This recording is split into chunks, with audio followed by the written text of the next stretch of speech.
Oh hey internet. I'm not having a good Monday thanks to my bank. Reason being is they lost my debit card information, so they instinctively decided to close my debit card 4 months after the fact, and letting me look like a broke asshole when I tried to buy coffee this morning, which wasn't awkward at all. Then they tell me it's gonna take 10 days to get a new card. But they said, oh wait, there is a way you can get it faster. You can pay for us to express it to you, even though it's completely our fault. Because that's the RBC Centura way. Just thanks to RBC Centura for letting me experience what it's like to be broke for 3 days. But I don't want to drag you guys down into my misery. So here's a picture of Shaq hugging a panda.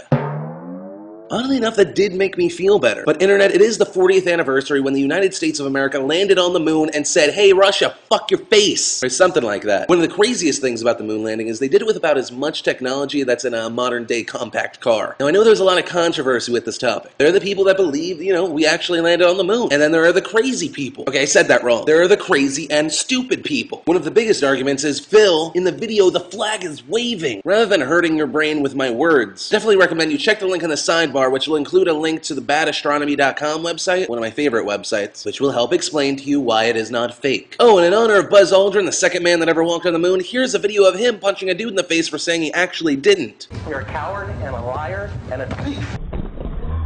Let's move on. Probably the weirdest story of the day. Certain airplanes are going to be required to have airbags.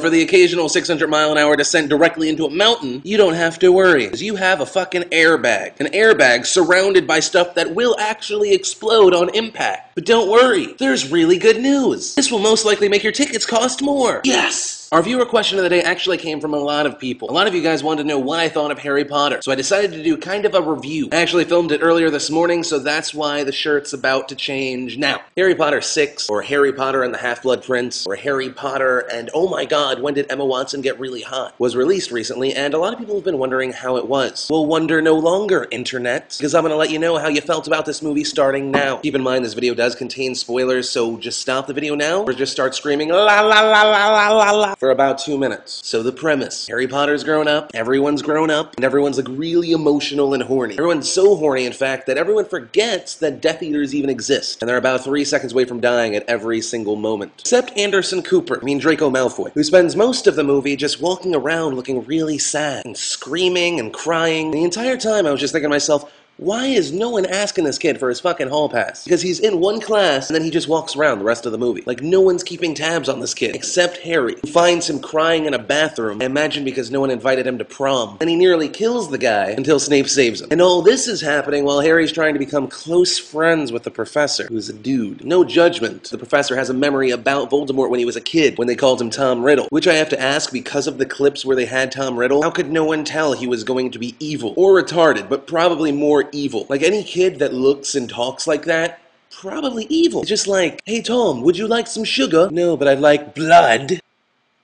No, we don't have blood. Another thing is that even in the title they put the Half-Blood Prince. Other than Harry finding an advanced potions book that used to be owned by the Half-Blood Prince and him reading it, he's not mentioned for the entire movie until you find out who he is. Which also brings up the question, what kind of person in the Who Owns This of the book section writes the Half-Blood Prince? I'll tell you who. An asshole. Oh, and Snape kills Dumbledore. But you knew that if you owned a computer at least like a few years ago. Essentially everyone knew that. Overall, it's a great movie. Great placer movie. Probably one of the only bad things about the movie, if you're not nitpicking about the book, is that this movie shows how bad the other 5 movies were, because it is so genuinely good. Guys, if you saw the movie, let me know what you thought in a text or a video response. Guys, that's really all that mattered to me this Monday. Remember, the Philip DeFranco Show is Monday to Thursday at 5 p.m. Eastern. My name's Philip DeFranco, and you've just been filled in. Sexy Phil, he's not sexy, sexy Phil, he's as sexy. Yeah! Good job. Yeah, he's definitely not sexy.